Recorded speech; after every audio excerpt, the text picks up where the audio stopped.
Bienvenue dans la vidéo tuto numéro 5 de cette grande histoire.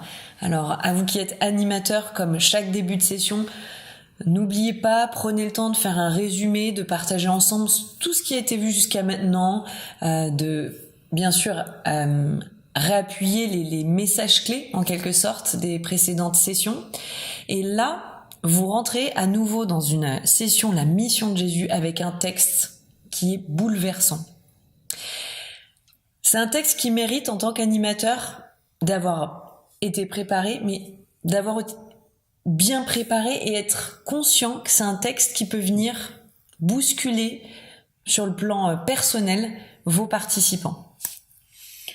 Alors, si jamais des gens sont interpellés pour des raisons familiales, personnelles par cette histoire, c'est bien d'accueillir leurs propos, leurs souffrances, ce qu'ils vont dire, et petit à petit, quand c'est approprié, quand ils ont évoqué un petit peu cela, de les ramener sur le centre de cette histoire. Et quel est le centre de cette histoire ? Malheureusement, elle porte un très mauvais titre, on l'appelle la parabole du fils prodigue, mais c'est vraiment pas la parabole du fils prodigue, parce que elle est faussement enseignée comme l'histoire d'un père qui avait un enfant chrétien et un père qui avait un enfant non chrétien, et on essaye de comprendre un peu cette parabole sous cet angle. Mais en fait, c'est pas du tout le cas. Jésus raconte l'histoire d'un père qui avait 2 fils. Et pourquoi est-ce qu'il raconte cette histoire d'un père qui avait 2 fils ? La réponse nous est donnée au verset 1 et 2. C'est pour ça que vous devez vraiment bien la préparer. Au verset 1 et 2, nous voyons qu'il y a 2 publics qui écoutent Jésus.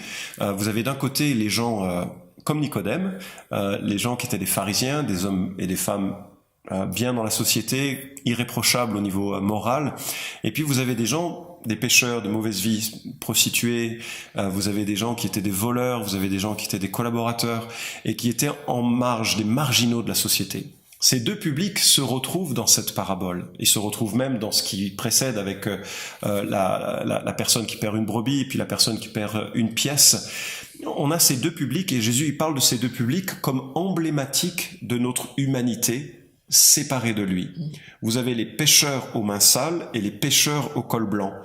Et vous êtes quelque part entre les deux. Donc il faut vraiment montrer que nous sommes associés à ces 2 personnages, plutôt du côté des personnages de mauvaise vie, peut-être drogués ou autres, peut-être plus du côté des personnages de vie exemplaires, les religieux, les pasteurs, les pharisiens, mais tous, et c'est ça le centre, la mission de Jésus, c'est d'inviter tous les hommes et toutes les femmes qui sont séparés de lui à entrer dans la maison du Père et de faire la fête. Dieu fait la fête lorsqu'un homme, une femme, qui réalise qu'il est en dehors de la maison, soit besogneux à faire ce qui est bien, soit à dilapider sa fortune dans n'importe quoi, tous les hommes, toutes les femmes de notre temps sont invités dans la maison du Père et Dieu fait la fête lorsque quelqu'un revient à lui. Et ça, c'est le centre qui nous montre que la mission de Jésus, c'est pas de faire des religieux.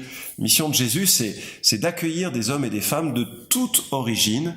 Et parce qu'ils changent de mentalité, parce qu'ils changent leur regard et leur rapport à lui, et qu'ils rentrent dans la maison du Père, Dieu fait la fête. C'est ça qu'il faut faire émerger dans cette histoire. Et je crois qu'il y a une notion d'amour, indépendamment de tout ce qu'on pourra dire, qui ressort de ce texte, qui touche les gens en fait. Et c'est pour ça que ça les bouleverse. Ils commencent à percevoir c'est quoi l'amour de Jésus pour un homme, et ça travaille.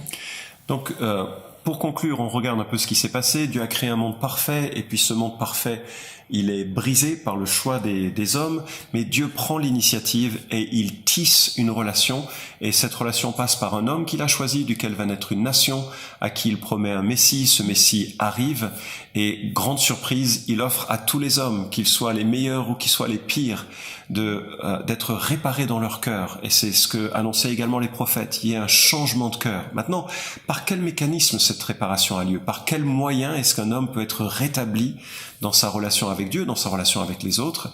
Eh bien ça, c'est tout le thème des sessions qui suivent. On commence à préparer ce monument qu'est la mort et la résurrection de Jésus. Alors, dans cette 10e session, on aborde ce qui est vraiment central à l'évangile, c'est la mort de Jésus. Et bien entendu, on veut révéler au travers de la lecture combien c'est un procès, une mort injuste qui a lieu. Mais c'est 2 choses qu'il faut particulièrement faire émerger dans nos discussions. La première, c'est l'annonce extraordinaire qui est faite à un brigand. D'ailleurs, on parlerait plutôt aujourd'hui d'un terroriste.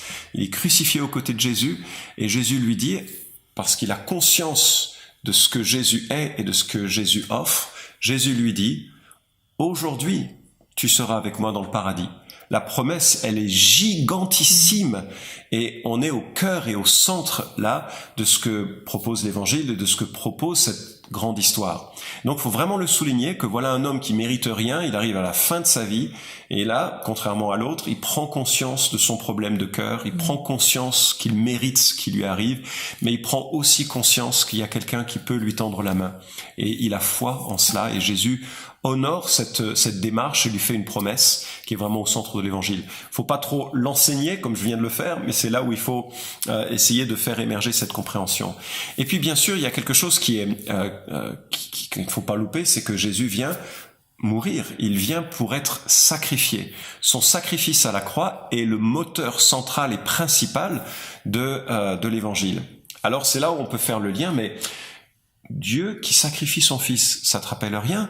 Et il faut faire le lien avec mais bon, ça va pas venir naturellement, il va falloir pousser un petit peu.